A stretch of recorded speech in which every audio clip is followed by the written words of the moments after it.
दोस्तों बीवी मेरी धर्म पत्नी जो है गेहूं बना रही है। भगवान बारिश हो रहा है, मैं इसलिए गेहूं को तोप रखा हूं तावल से।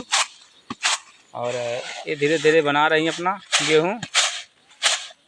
और प्यार प्यार छत पे, अपने छत पे, ये मेरा छत है,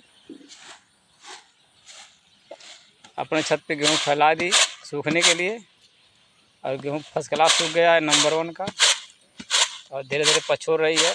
जो कीड़े मकोड़े साले निकल रहे हैं, सब मुस्कुरा मुस्कुरा के निकल रहे हैं कीड़े मकोड़े। और दोस्तों इसको खूब शेयर करो, लाइक सब्सक्राइब करो दंदना के, ताकि हल्का हल्का और मुस्कुराए।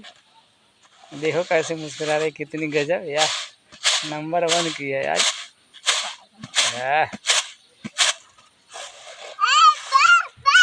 ये टकली बिटी